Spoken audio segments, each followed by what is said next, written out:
My name is Guillermina Zabala. I'm the director of the Media Arts program at SAC in San Antonio, Texas, the ancestral land known as Yanaguana.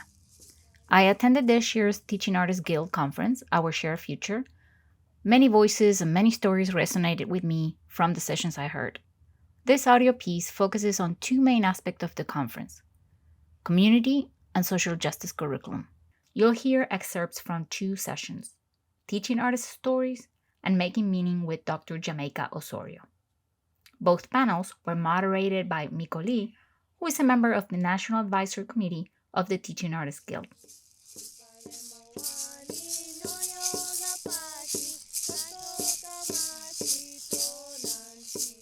The intro music was performed by Laura Rios Ramirez and her son, and is part of one of my students' projects in which he explored his indigenous roots. This podcast centers on the idea of exploring cultural identities through creative experiences. As a Latinx educator and artist, I often struggle with finding my own voice within the Latinx community, which is extremely diverse and encompasses many stories.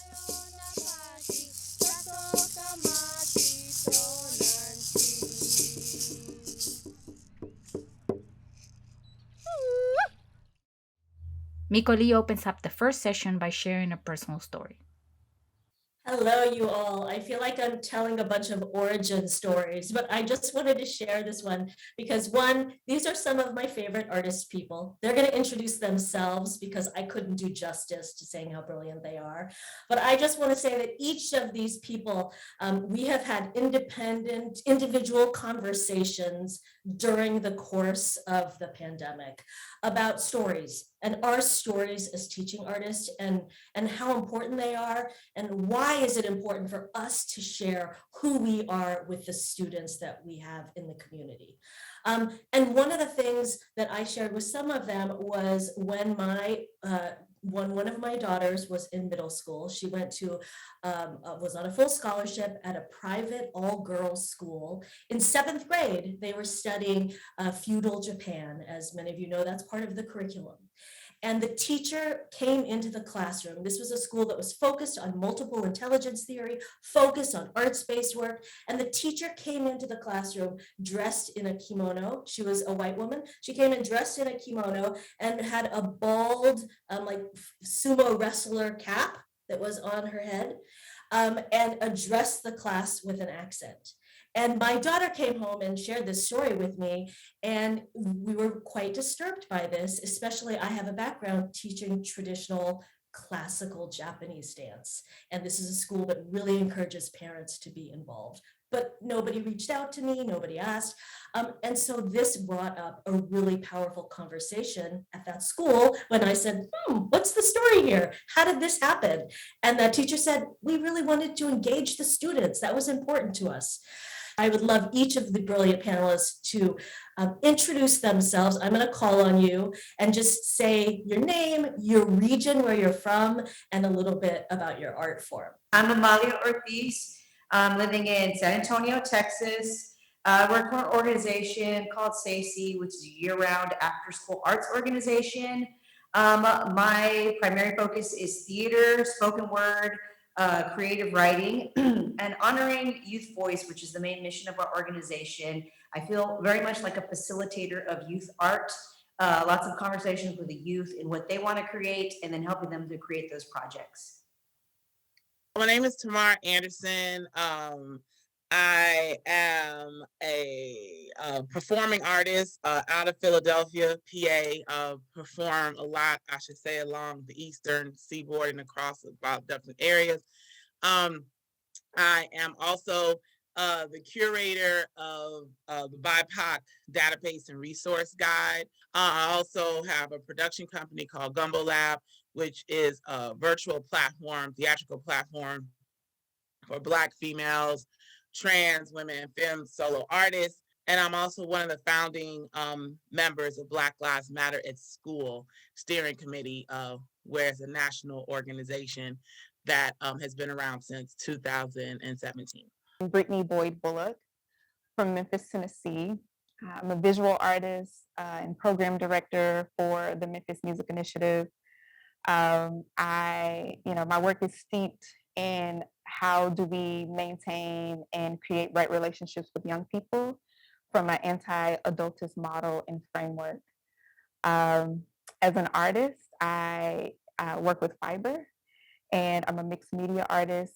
And I use colors, story, and repetition as representation of my lineage and inciting joy and wonder, right? So happy to be here. I am Eddie Madril. I'm from the Pascua Yaqui people. The Yaqui people are from the Sonora Desert region of the United States, Mexico area.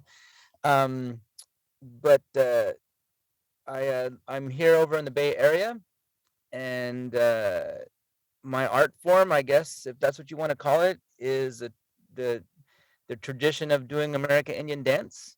And with that, as an artist, as we grow in our age and our identity, introducing more of my tribal specific background and foundation into what I do. But I think it's kind of like any art form where you learn rules and you learn the foundation of those rules, and then you find ways to go ahead and introduce those things. How do you teach something if you are not of the culture, right? And so that's the kind of conversation to open up today. Who tells whose story? That's such a complicated question for me, and one that I've held for quite some time as an artist. And a friend and a beloved once told me that folks will extract your story, issue it back to you, and leave you out of it. And in thinking about that, I often carry with me and think through like the notion of story. And for me, story is it's spiritual, right? There's an ancestral memory and story that I carry often. And so if I think about it in that way, to then try to provide an answer of who gets to tell story and whose story do folks get to tell, my response would be, well, when you decide to lift and share story, are you in right relationship to that story? Are you in right relationship to the people in the story? Are you in right relationship to the land, to the setting of that story? Are you in right relationship to the objects and the way of being and the culture? And if you're not, then no, you don't get to tell it. And I also believe that if you decide to tell and share seeds of story, be mindful that you are harvesting seeds and planting them in different soil. Who's able to tell the story? I think, if you watch the news, you have the interview with the person who was actually in the situation, and you ask them like firsthand kind of empirical evidence of what took place, and you have the bystander, and that's not exactly the same thing. So for somebody to tell my story, kind of taking a risk and taking a chance at being able to cover what's authentic. So who's allowed? I don't know. That's a really tough question, because there's American Indian people who might be on a reservation that know nothing about their culture. They're living it, therefore they don't need to practice it or learn it. There's people who are in urban areas who are Native American who know everything about their culture except for experiencing it because they're not on the reservation.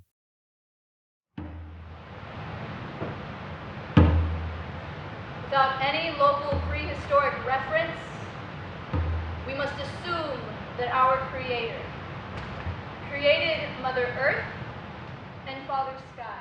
Our youth organization is year-round after-school arts organization, and all my theater students are writing their own plays. And so it is beginning with the stories that they want to tell, honoring like the language that they want to tell it in. We have had stories before that have been bilingual, but also bringing in teaching artists of different cultural backgrounds.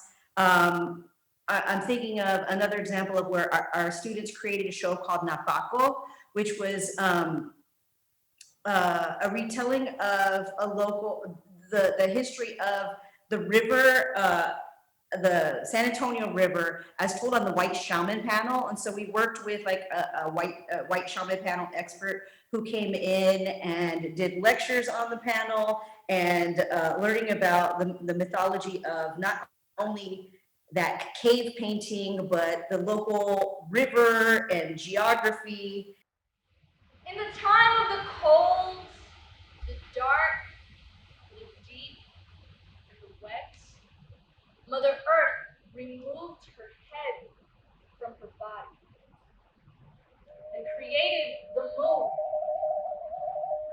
And the moon began to rise above the horizon and cast its mirror image over the waters. And its twin, the winter sun, became.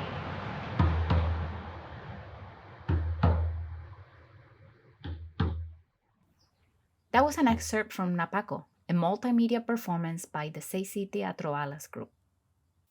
It's looking outside of my own knowledge for my students, challenging my students to look outside of their own knowledge, their own cultural heritage at times, but also bringing what their own cultural heritage to the table when we are deciding what are the stories we're going to tell, when we are going to have creative writing exercises, just honoring all of their diverse stories.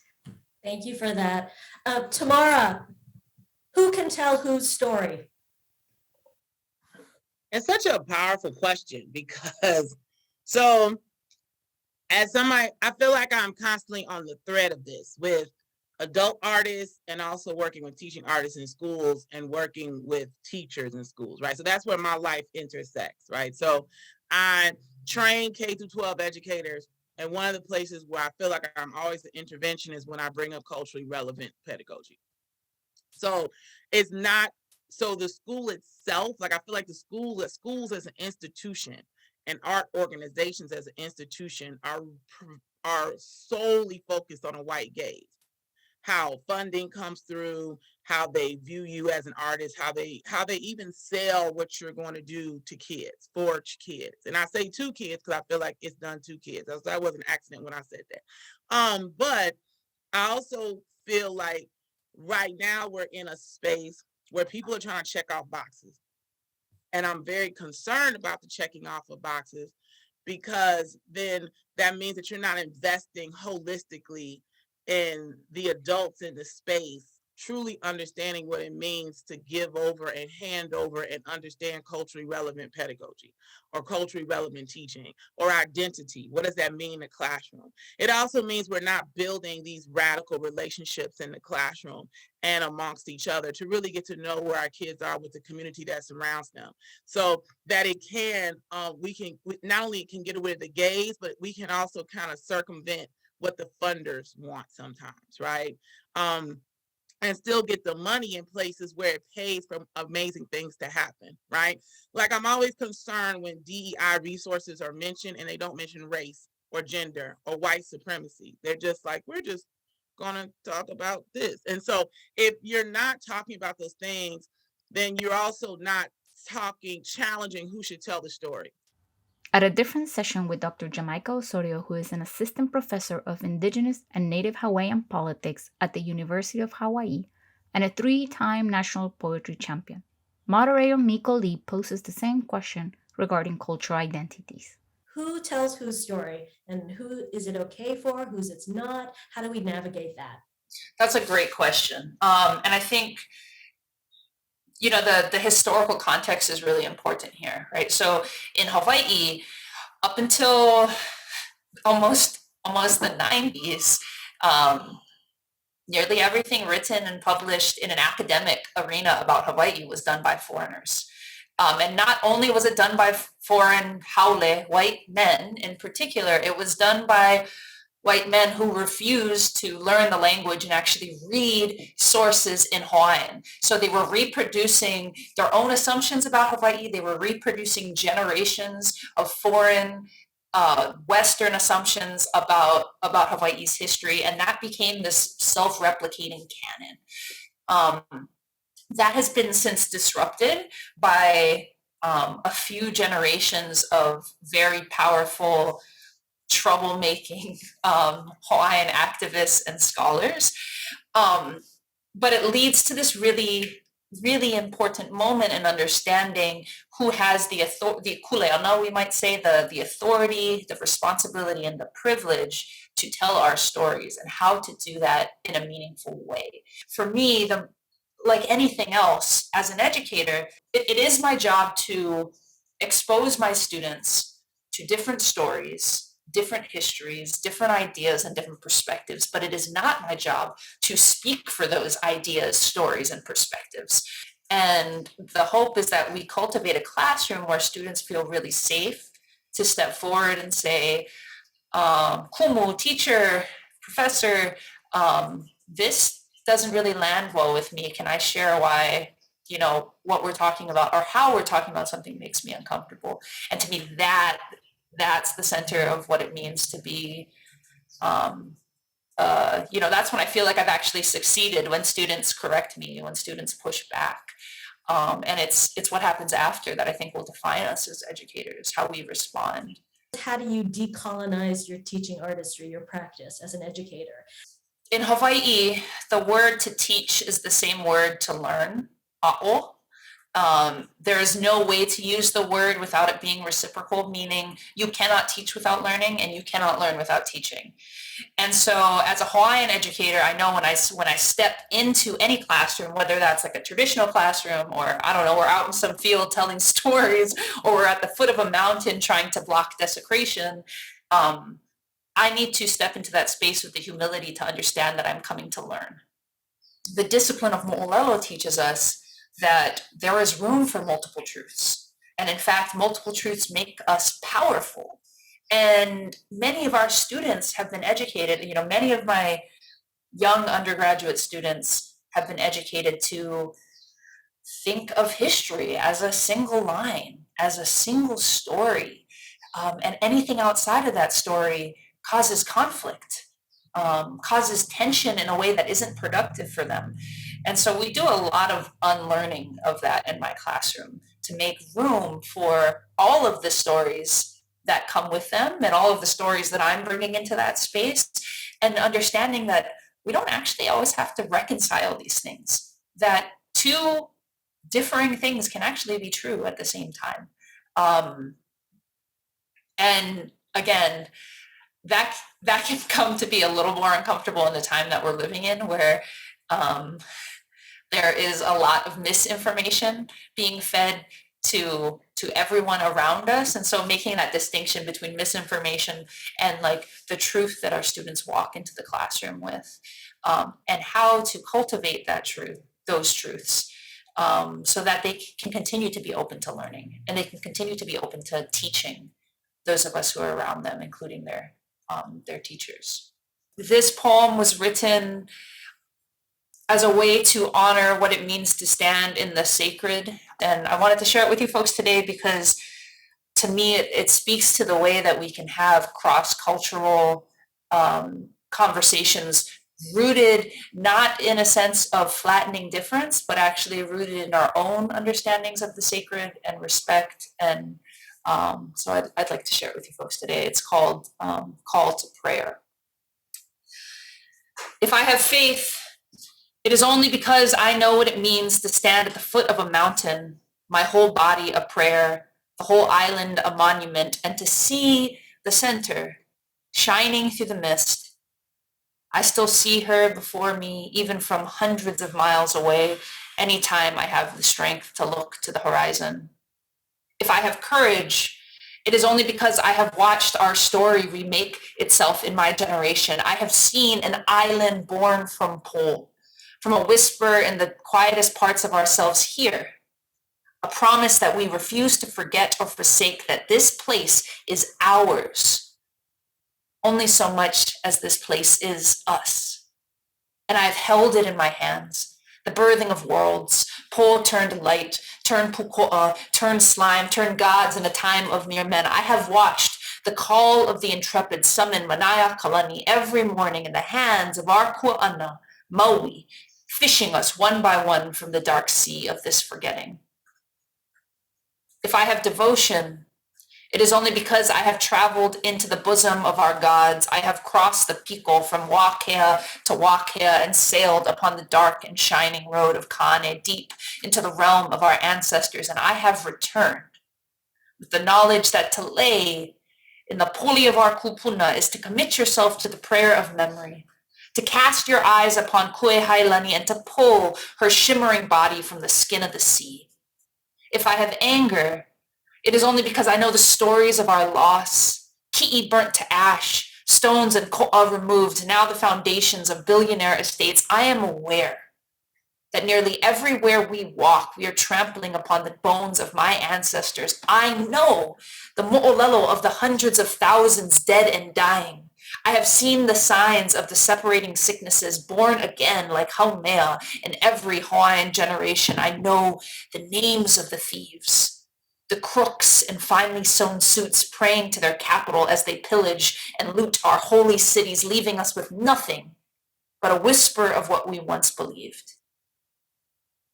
And yet I still have aloha, but only because I am still here, with all my kupuna beside me. And when I stand in your shadow, you tower over me like a recollection, like a mountain, with so many stories I will never know, in languages I will never speak, thousands of miles away from your home, and the aina and alchemy that made you, the hands that formed you like an island consecrated. You are here, pointed even in the wrong direction, a desecration, and still.